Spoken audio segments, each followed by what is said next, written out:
نحمده ونصلي على رسوله الكريم. أما بعد، فأعوذ بالله من الشيطان الرجيم. بسم الله الرحمن الرحيم. إن الله اشترى من المؤمنين أنفسهم وأموالهم بأن لهم الجنة يقاتلون في سبيل الله فيقتلون ويقتلون وعدا عليه حقا في التوراة والإنجيل والقرآن ومن أوفى بعهده من الله فاستبشروا ببيعكم الذي بايعتم به وذلك هو الفوز العظيم. صدق الله العظيم. دا سورة توبه را یو لسم سپاره را سوار لسم رکوع په سورة توبه کې روانه شونن. نن به دې ترجمه او تفسیر بیانېږي. الله سبحانه وتعالی دې ماته صحیح د بیان کولو توفیق راکړي او بیا د عمل هم او تاسو ته هم. په دې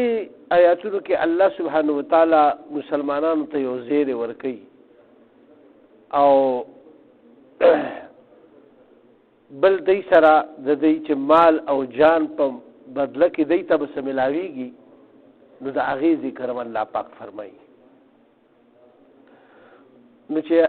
اوس الله څه فرمایي تاسو ګورئ ورته. ان الله اشترى، بېشکه الله چې دی هغه اغشتې ده من المؤمنین، د مؤمنانو نه، انفسهم، د دوی ځانونه، جانونه، و اموالهم، او د دوی مالونه، بأن لهم الجنه، په قیمت د جنت کې. مومن ستوي، مومن دې ته وایي چې دی به د الله په نوم باندې د الله د دین د سربلندۍ لپاره خپل پوره مال او جان او هر یو شی به استعمالوي. او دا صحابه رضی الله تعالی عنهم ثابته کړه خپل عمل نه. کله چې هغوی د مکې معظمې نه هجرت وکړو، خپل کورونه یې پرېښو او خپل رشته داران یې پرېښو چې کوم کافرانو، بلکې چې کوم ضعیف و راتلی نه شو رشته داران خپل خپلوان هغه یې پرېښو. خو رسول الله صلی الله علیه وسلم پسې راغه او د هغه ملی مضبوطه کا، د هغه مرسته یې وکړه، ځکه چې په هغه وخت کې ټول عرب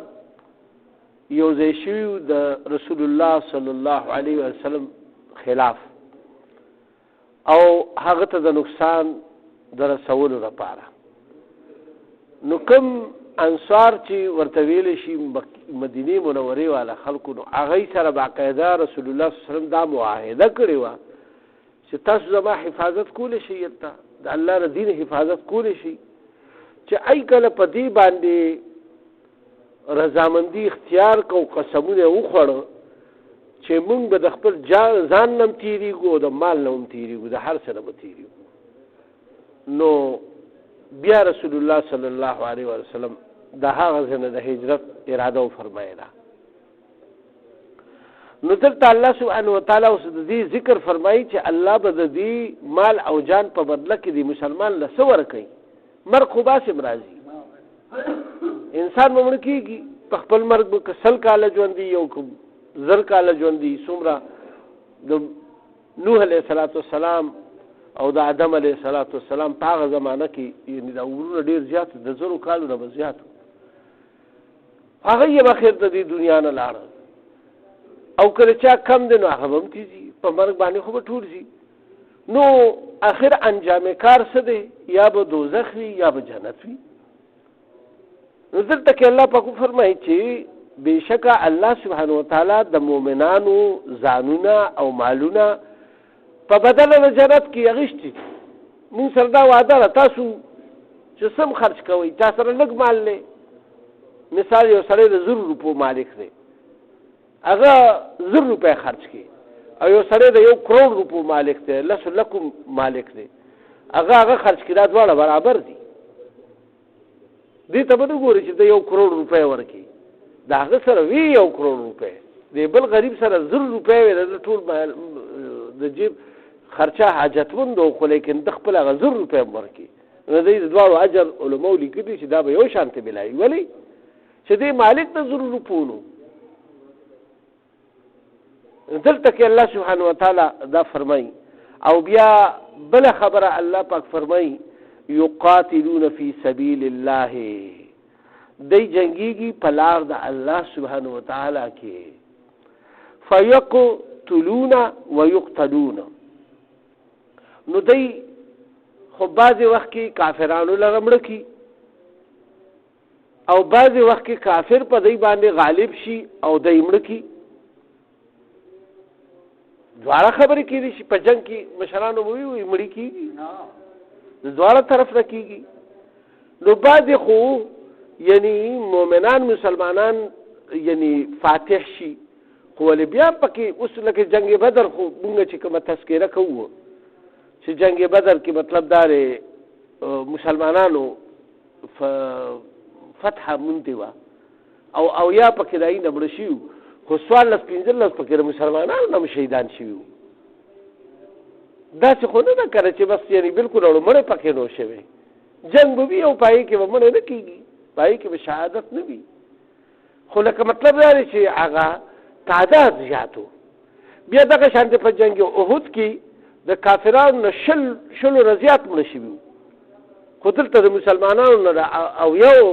مسلمانانو شهادت شوی نو هغې ته فتحه ووایي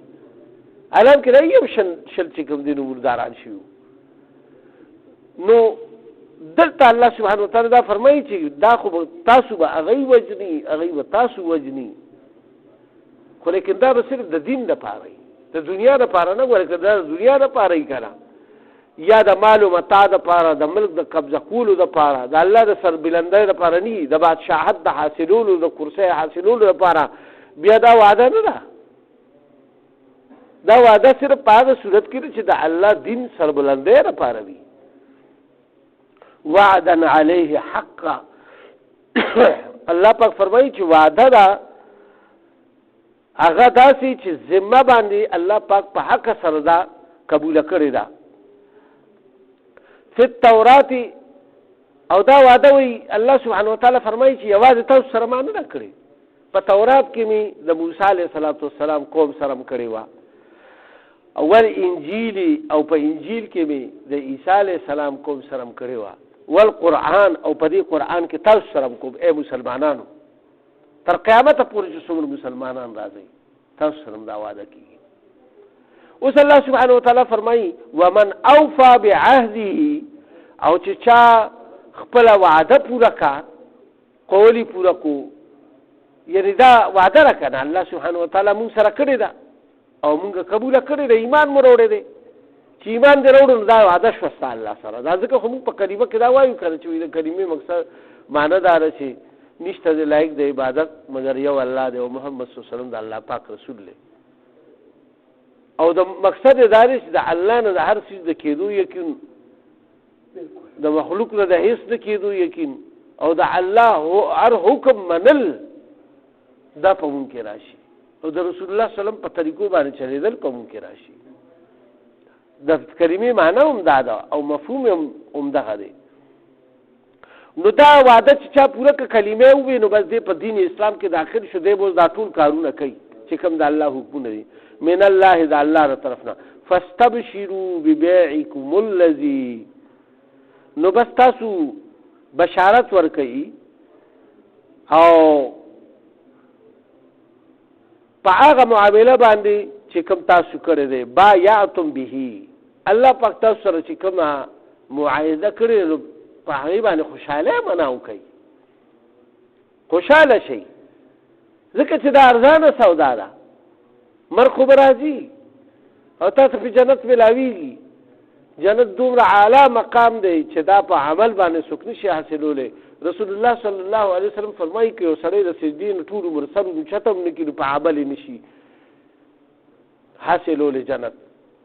دا الله په فضل به بیا حاصلو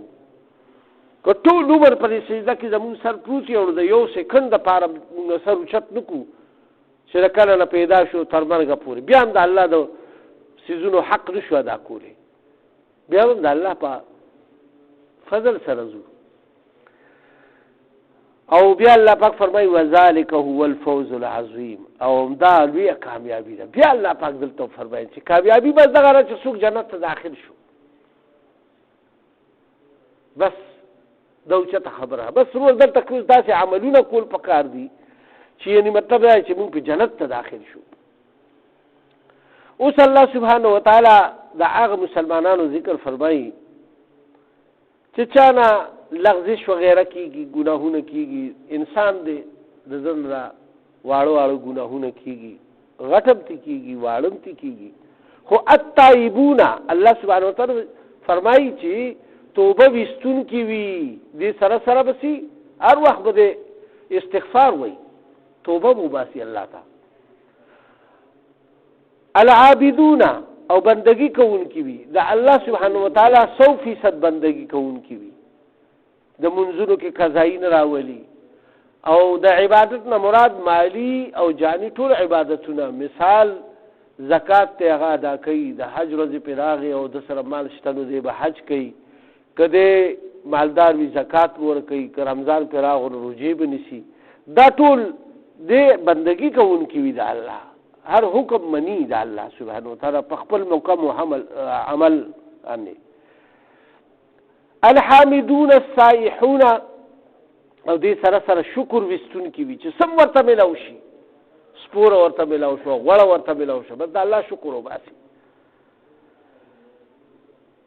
السائحون الراكعون او بتعلق وی یعنی د سيزونو نه به تعلق مطلب دا چې د سره یو سيزونه پراته دي خو لیکن چې روزه نه ده دا نه خوري دا یې نه ځان داسې اجتناب کوي یا د یو ګناه کار تر د رسایي ممکن وي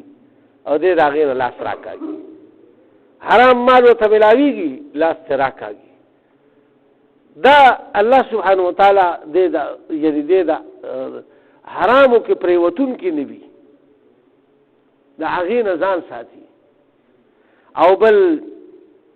الله پاک فرمایي چې الراکعون رکوع کوونکي وي الساجدون او سجده کوونکي وي رکوع کوونکي مطلب دا دی چې مونځ او دس کولو والا وي په مونځ کې بیا رکوع او سجده دواړه راغله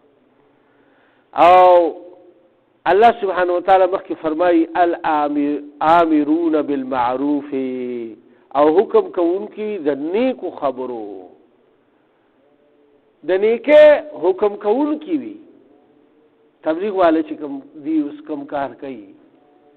نو خو د جهاد لدی وخت کې ضرورت نشته کنه دا جهاد دی چې خپل د نفس خلاف جهاد وکي ځان حلال تمایل کی ټول مسلمانان دي اوس دای کې دعوت او تبلیغ چلول چې دای نیکو طرف تراشي د بدون منی شي منځونه نه کدا کوي د چا مال نه خوري یعنی هر قسم برایان چې کوم په مسلمانانو کې راځي د هغې خلاف خبرې کوي او د نیکو چې کوم دینو هغه دعوت چلی والناهون عن المنکر او منع کوونکي وي د خرابو خبرونه دا دواړه امر بالمعروف او نهي عن المنکر دا د اسلامي حکومت یو دوه غټي شعبې دي چې دا به کوي خو په اوس زموږ په ملکونو کې د دې دلته کې صدا سي دغه نشته ادارې نشته چې هغې دا کار کوي سعودي عرب کې شته دا کوي باقاعده د مونځ په وخت کې امر بالمعروف او نهي عن المنکر والا روزي او هغې ګرځي او دکانونه چې کلاو ویني نو هغې له بیا سیل کوي دکانونه 3 ورځو پورې او داسې ډېر خبرې دي که نه نو یعنی مطلب دا چې نو تپوس کوي هلکه ته څه کوې ته مونځ له نه ځي ته څه کوې دلته کار کوې دکان دې ولې کولاو دی نو دغه شانتې دا او یو په غلط کار باندې څوک په شرابو باندې ونیسي په جوارۍ باندې ونیسي یا په زناکارۍ نو هغې باندې رانیسي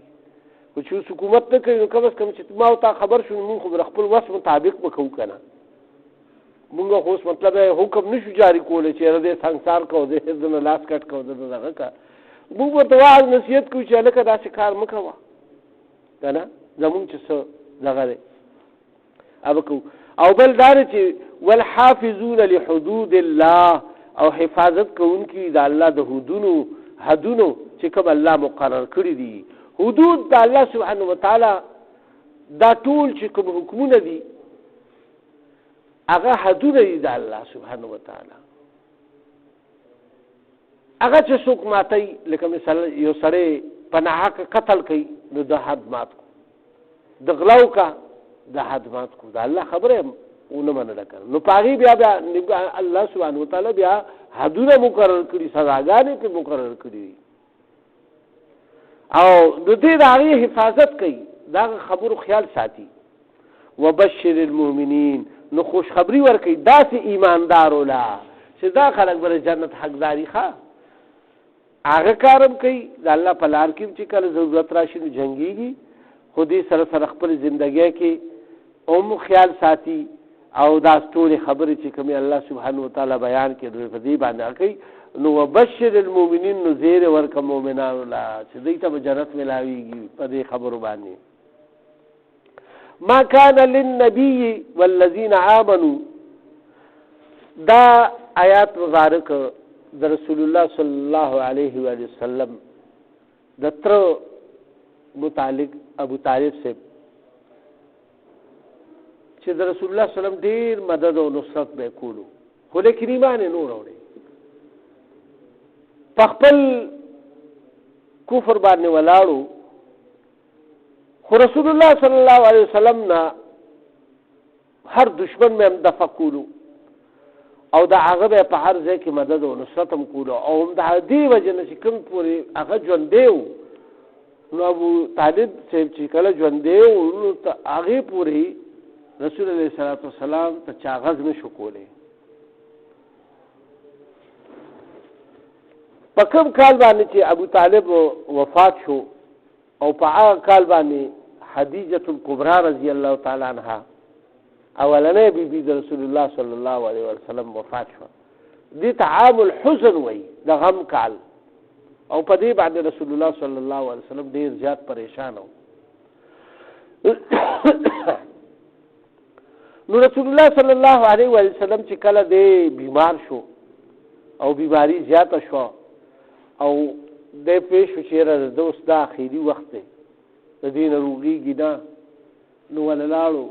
او ورته وی چې بابا جانا دا کار دی تریو کنه او هغه سره هغه د ټول کفالت هم کړو حفاظت هم کړو دغه هم کړو نو ورته وی چې ته یو پیر کلمه وایا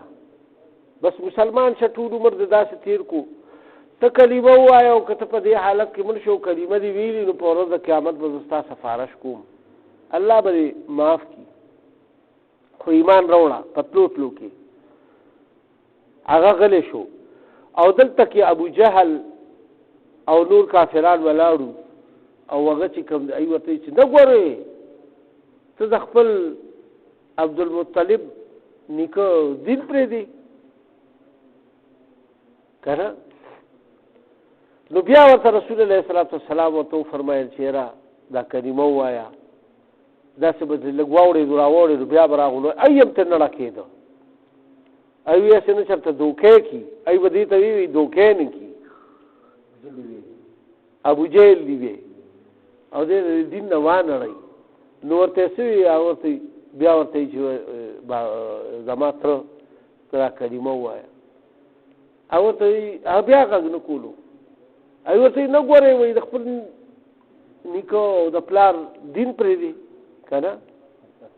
نو پدریمه پیرا بیا داغه حالت له خرابېدو والو ورته یې دی وګ کې ما ته بس پټه غونډه کلمه وای چې دی پیم نشي بیا ولاغه आवाज ورکو چې ګور خپل پلار دین پرې نه دی نو بس هغه بیا وای دا اخیری لفظ دا وای چې زه د خپل پلار عبدالمطلب په دین باندې مرم نزی د وجه هغه کافر لاړو د دنیا نه ذکر کې الله سبحانه وتعالى د هغه ذکر فرمایي ما نو رسول الله صلی الله علیه و وسلم دا وی هغه سات چې زه به بیا هم د ده لپاره استغفار کوم، ځکه چې زه په ما باندې ډېر احسانات دي چې یعنې دومره د کافرانو نه حفاظت او هر قسم دغه کفالت او دغه غشتي نو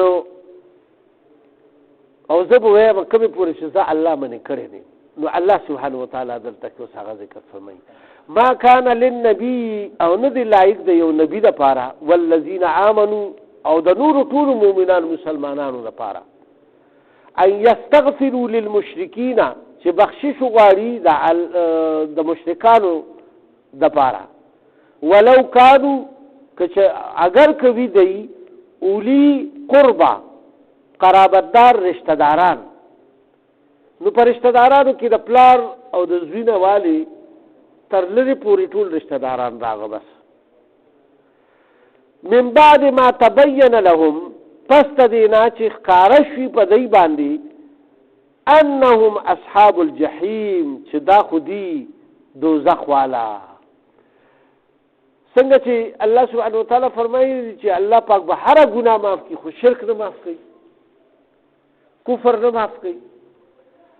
نو چې چا خاتمه په کفر باندې وشوه او تاسو ته معلومه ده چې د کفر کافر لاړو د هغه لپاره بخشش دعا به څوک یو مؤمن او مسلمان به نه غواړي. او بیا محمد صلی الله علیه وسلم چې د الله پاک نبی دی نو هغه له خوا په کار نه دي چې داسې وغواړي. نو په ذهن کې دا خبره الله پاک د دې لپاره فرمایي چې د مسلمانانو په ذهن کې دا خبره خپه دغه سره کینی. وما كان استغفار ابراهيم او بخشش غختون کې ابراهيم عليه السلام چې و لابيه د خپل پلار د پاره یعنی نو بخشش غختون کې ابراهيم عليه السلام د خپل پلار د پاره الا عن موعده وعدها اياه. دا پدی وجوا چې دغه وعده کړی و د هغه نه د راتلو په وخت کې چې زبستانه پر استغفار د الله پاک نه غواړم، نو د هغه د وجه نه د استغفار غوښتو. ابراهيم عليه السلام چې کله دعوت شروع کړو پلارې مخې ته راغو ورته چې دا ته څه کوې او هغه بوتان جوړول او دغه کول به د بیا راټول هغه پوره واقعه قرآن شریف کې به راشي بیا به تفصیل سره راشي بیا چېرته. خو د هغې ډېر سخت مخالفت وکړو تر دې پورې چې پلار ورته ووایي چې اوس به که چېرې تا اوس هم دا کار پرې نه خو نو ته زما دپاره مصیبت جوړېږي دلته، نو زه به تا په کاڼو ولم. بس د هغې نه پس بیا پوه شو چې د دې اوس ایمان نه راوړي. خو بیا هم چې د کوره راوتو وایي زه به ستا دپاره استغفار غواړم. ابراهيم عليه السلام دا وعده د زه وکړه. نو بیا اوس الله پاک ورپس فرمایي چې دا وعده خو ده وکړه هغه سره. فلما تبين له کله چې هغه باندې ظاهره شوه دا خبره انه عدو لله چې دی خو دشمن دی د الله، هر کافر د الله دشمن دی. ولې چې الله نه مني نو د الله دشمن شو.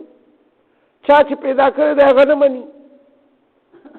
الله سبحانه وتعالی د ټولو نه اوچت ذات دی. تبرع منها نو بیا بیزاره شو د دې نه.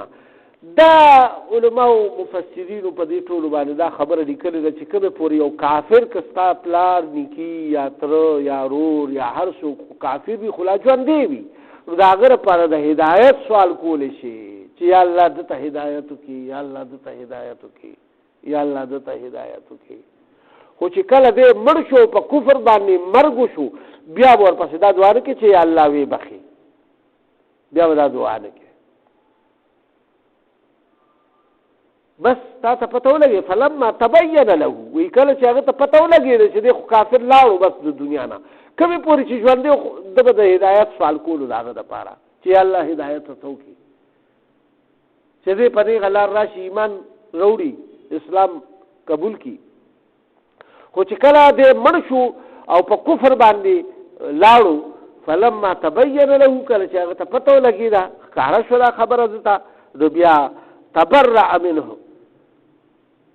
نو بیا بس داغیر بیزاری اختیار که بیا دا سی نوی بس ان ابراهیم بیشک ابراهیم علیہ السلام چې وو لأواه حلیم هغه ډیر نرم مزاج او تحمل کولو والا سره وو ډیر زسوان دی او داسې رسول الله صلی الله علیه وسلم وو ډیر زسوان دی او دا هغه دغه ټول مخې ته اني کې د دې لپاره داسې خبره کړې وه او اوس الله سبحانه وتعالی فرمایي وما كان الله او ای الله پاک هم داسې نه دی ليذل قوما چې گمراه کی یو قوم لرا یعنی خلق لرا بعد اذ هداهم پس دین چې کله هغه ته هدایت ملو شي حتى يبين لهم تر دې پوری چې ښکارا نه کی هغه ته ما یتقون هغه خبرې چې په کوم خبرو سره هغه د ګناهونو نه او دغه نه عذابونو نه بچ کېدو هغه طریقې خدای پاک بیان نکړي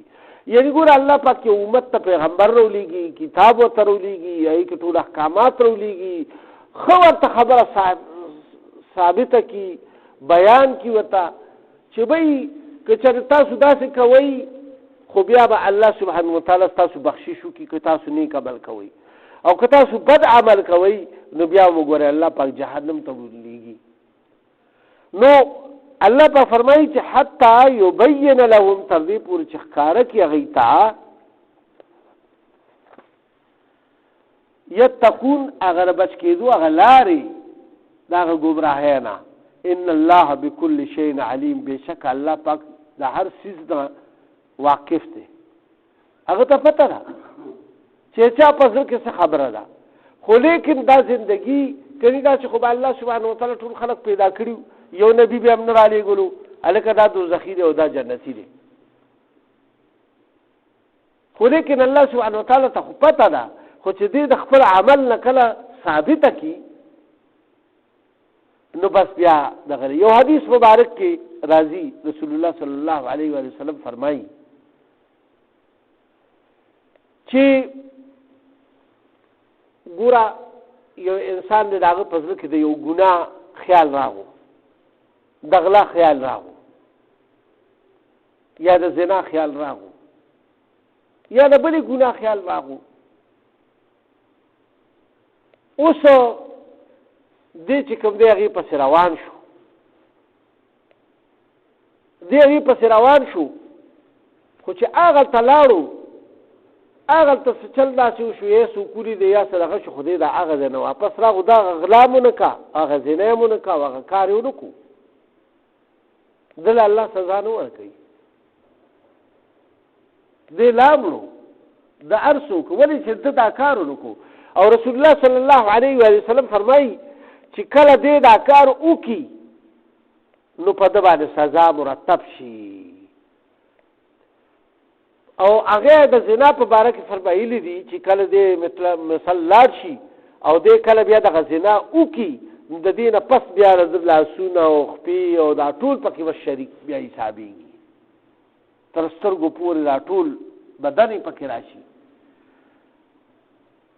ځکه چې د په ځان باندې په خپله ثبوت ثابت کو یا غلا لاړو او غلا وکړه نو بس بیا به د ده ته دا سزا ملاویږي نو دلته کې الله سبحانه وتعالی همدغه فرمایي چې الله سبحانه وتعالی چې کوم دی نو د هر یو څیز نه واقف دی اوس الله پاک مخکې فرمایي ان الله بېشک الله چې دی له ملک السماوات والارض د هغه دپاره بادشاهي ده د اسمانونو او د ځمکو یحیی و یمیت هغه ژوندي کولم کوي او مړه کولم کوي مرګ او ژوند چا په لاس کې دی د الله سبحانه وتعالی په لاس کې دی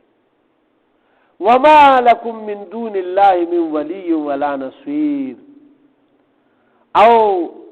نه د ستاسو دپاره د الله نه ما سوا بل څوک حمایتي او نه مددګار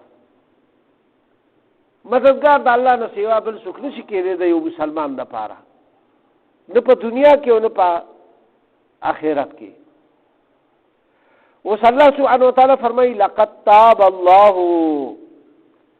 په تحقیق سره مهربان شو الله سبحانه وتعالی على النبي والمهاجرين والانصار، په خپل نبی صلی الله علیه وسلم او په مهاجرینو باندې او په انصارو باندې. دا دوه غټ قومونه و کنه، مهاجر چې کوم د مکې معظمې نه راغلي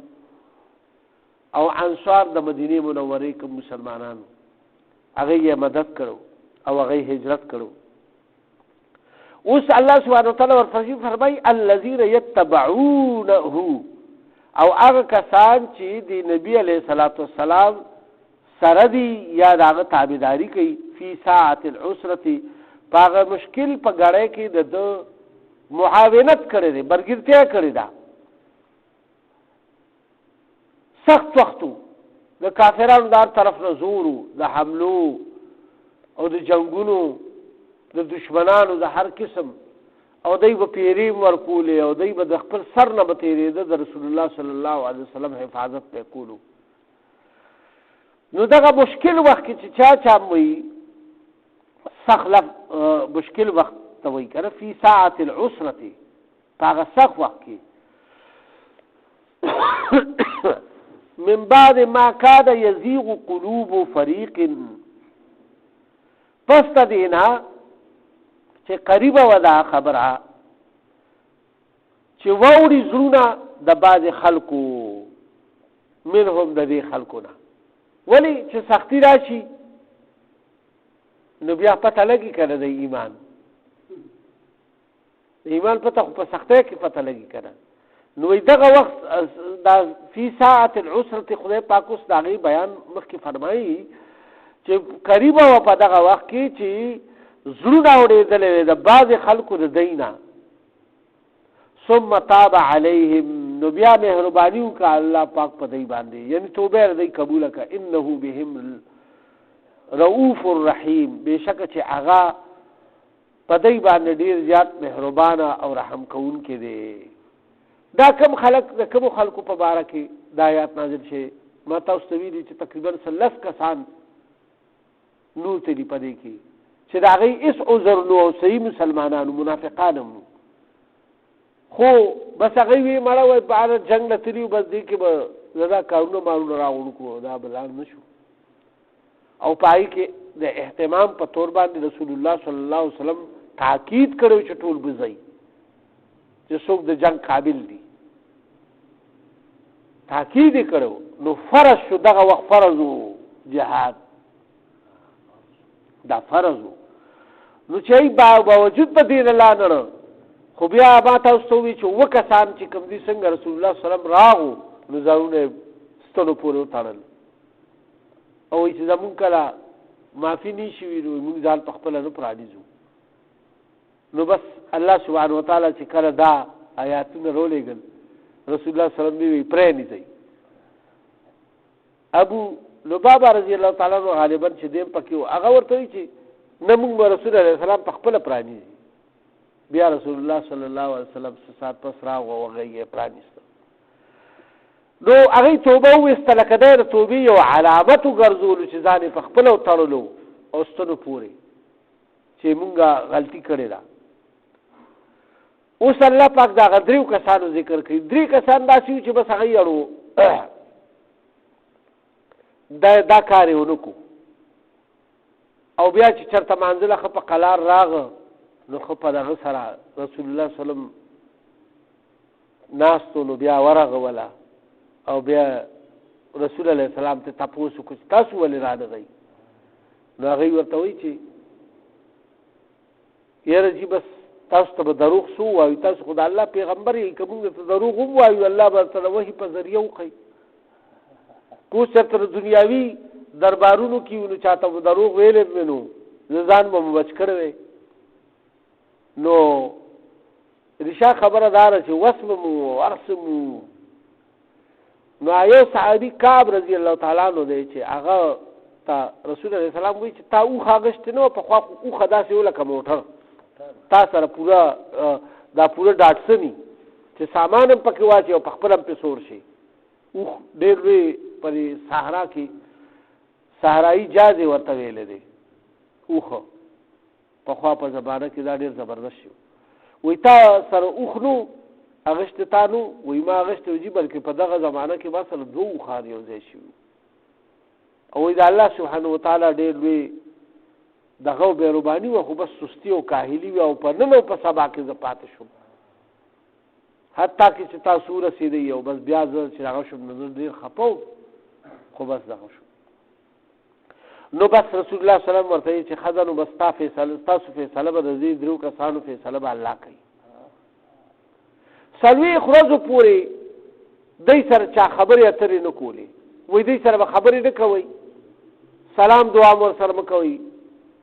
او بس خبرې ور سره مه کوئ 40 ورځو پورې ور سره چا خبرې اترې نه کولې اخیری 10 ورځې چې پاتې شو 40 ورځې پسې ورته حکم ولېږلو چې اوس دا ښځې نه ځانه جدا کوي نه به دې زدو کېږئ ښځو ته سخته دا 3 کسان چې دي هغې خو نورو خو مخکیني آیات کې توبه قبوله شوه دی چې ښځو دغه وکړو نو دی پکې لږ ځوان و هغه بل بوډا و هغه ته خو چا ووایي چې هغه بیبي راغی یاره دی خو بوډا دی زه خو دې ته خواهش هم نه کي او کله نه چې بیا دا واقع شوي د هغه خو بس جاړي شپه ورځ نو خیر دی که ما ته مو اجازت راکړو اجازت دی درته اخول پخول وله کوه زړوکي وله وینځه خو نږدې کېږي به ورته نه او که دغه شانتې نو کعب رضی الله تعالی عنہ تم ټول وی چې دغه ورته زه ځوان یم یاره بس هغه ښځې ته یې زه ته لاړه شه پلار کره ته دا څو ورځې هلته تېرې کوه زه به دلته یوازې به کور کې پروت یم اوس څه پته لګي چېرته بله ګناه کې راشم الله رسول منې کړی که نه انسان دی نو بس هغې ولېږله او داسې منونکي خلک و که نه صحابه هره خبره دایي چې بس ته کوم کردار ته ګورې نو هغه په آینده زندګۍ کې څوک نشي کولی داسې کردارونه یې کړي ګوره دا مونږ خپل عمل ته وګورو اوس که نه نو دلته کې الله پاک فرمایي چې وعلى الثلاثة الذين خلفوا او هغه 3 کسان چې هغې وروسته پاتې شوي حتی اذا ضاقت عليهم الارض تر دې پورې چې تنګه شوه ځمکه په دی باندې بما رحبت باوجود د دې نه چې ځمکه خو ډېره کشاده ده خو چې را سړی په پریشانۍ کې نو که په ویرانۍ کې ګرځي او په ځمکه کې ګرځي دې قید نه دی خو بس دې دماغي طور بس دماغي چورلی او بس ټینشن په دومره شي چې ځمکه پې تنګه شي بازار ته نشي را مړه بس ټول بس چېرته ځي بس دماغ خرابي نو زه دی باندې خفګان دومره شو دغه چې الله پاک د هغې ګوره وضاحت په خپله فرمایي حتی اذا ضاقت علیهم الارض چې تنګه شوه ځمکه په دی باندې بما رحبت وضاقت علیهم انفسهم او بیا باوجود د کشادې یعنی د لویوالي د ځمکې نه په دی باندې تنګه شوه او تنګ شول دوی علیهم انفسهم په خپلو ځانونو باندې تر دې پورې چې شپه ورځ به یې جړل په چت باندې به وختو کعب رضی الله تعالی عنه وایي چې زه په چت وختم یا تر زیله به اواز ورکړو هغه هم را سره خبرې نه کولې بیا ورته قسم ورکړو چې تا ته پته نه چې زه خو صحیح مسلمان یم مونځ له بیا هم تلو وایي بس الله او د الله رسول خپېږي بس نور د سره خبرې نشم کولی بس به یې جړلو په دې کې 50 ورځ باندې وظنوا الا ملجأ او په دې باندې پوه شو چې اوس به مونږ ته د پناه هېڅ ځای بل ځای کې نه میلاویږي من الله ما سوای د الله نه الا الیه مگر هغه طرف ته دی متوجه و چې الله سبحانه وتعالی ته جړل بس شپه ورځ پراتو 50 ورځ پورې ثم تاب علیہم لیتوبوا بیا مهربانی وکا او توبه قبول کړه دی چې بیا دی وګرځي او داسې کار نه کوي واپس خپل دین ته پورا لکه داسې کار بیا ونه کی دې ته وایي توبه صحیح وستلخه توبه النصوص ته وایي توبه دانا توبه یا الله زما توبه مې دی توبه د زړه د صدق نه وستل پکار یو غلط کار د نو شنو وي الله پاک دې الله دا کوي چې یا الله زو بیا داسې کار نکوم او الله یا الله ته ما محفوظ بیا وساتي هر څه غلط کار چې وکړو هغه بیا بیانېم نه او بس بیا چې کوم دی نو بس توبه وباسي او بیا هغه کار ته نه نږدې کېږي دا توبه ده بیا الله پاک هغه معاف کوي نو الله پاک فرمایي ثم تاب علیهم لیتوبوا بیا مهربانه شو په دی باندې چې دی بیا واپس خپل یعنی دین طرف ته مکمل چې یعنی بیا د الله هر حکم پورا کو ان الله هو التواب الرحیم او بشک الله پاک چې کوم دی هغه توبه قبلون کې دی او رحم کوون کې دی نو فرمایي کعب رضی الله تعالی عنہ چې کله زموږ توبه قبول شو نو بیا موږ رسول الله صلی الله علیه وسلم لاړو چې یا الله دا مال چې کوم دی دا زما په دې لار کې حایل شي او زما د نیت او دا رغه دا ټول عمل دا چې زرستو پاتې شي د دې د وجه نه پاتې شي ما نو لہذا زه دا ټول د خدای په نوم ورکوم رسول الله صلی الله علیه وسلم ورته نه داسې مکو بیا ورته خزانیم به ورکم وای نه نیمم نه وای درې به حساب ورکم وای دا ټیک شو بدرې به حساب زبکه بیا هغه وقف کا او چې څه جایداد ټول درې سی کو درې ډیری کو دوه ځان ته پریخو رسول الله سلام دغه مطابق او یو ورته چې زدا د خدای په نوم باندې ورکا او ستا خدای پاک توبه قبول کا هغه بیا ډیر خوشحال شو او ټول جمعات والا ولا مبارکه ورکی یو سره ولا په اسمان سور شو یو سره په غروخه نو هغه आवाज ورکو هغه خپل دغه کې فرمای کعب رضی الله تعالی عنہ چې زه د کوټې په چھت باندې ناستم د الله عبادت وکولو نفل وکول د سحر د مونږ پس ما یو چغراغه چې اے کعبه توبه قبول شو آیاتونه نازل شو وې زه ډېر زیات خوشحال شوم او جړا باندې شوم او په سجده کې الله ته پریوتم بیا وې یو بل صحابي چې هغه بس په اس باندې ورټوب کو بس په مال زیر وروړو چراغ وې ما سره دغه وخت کې دغه اگست جوړې نه بل څه جوړه نه و وای ما هغه جوړه او استو د خپل تربور نه به کرزستانه جوړه واغسته به واچول هغه به هغه په دغه کې ورکا چې دا ستا انعام شو او بیا وای راغه ما رسول الله صلی الله علیه وسلم جمعات کې ناستو او مخې پکېدو او ډېر خولي حالت کې او دې صحابه مال را منډ کې او را ترغاړه وته لاسونه را کول او بیا رسول الله صلی الله علیه وسلم تراغه مغی سره بلاو شم او دې زړه دغه یخ شو په دې دوران کې د نصرانی بادشاہ یو ختم را لګل چې ستا آقا ته ډیر زیات خفقړ او تراشه موږ سره او موږ بستاره خیال ساتو داسې دا خط تنور ته واچولو نو دا د امتحانات دي د الله په صحابه باندې دون غلط امتحانات راغلي دي الله سبحانه وتعالى غي په دې کې کامیاب کړو الله سبحانه وتعالى دا غي ذکر فرمایلو څومره زبردست واقعات دي او دا زموږ استاد لپاره د ایمان د مضبوطېدو لپاره خو چې څوک قرآن خووي او قرآن تکینی کنه داغه به ایمان مضبوطیږي نو الله پاک دې موږ ته دا غي مکمل اتباع نصیب کړي د رسول پاک صلی الله علیه وسلم او دا غي د صحابه چې هغه دنیا کې ډېر زیات تکلیفونه تیر کړ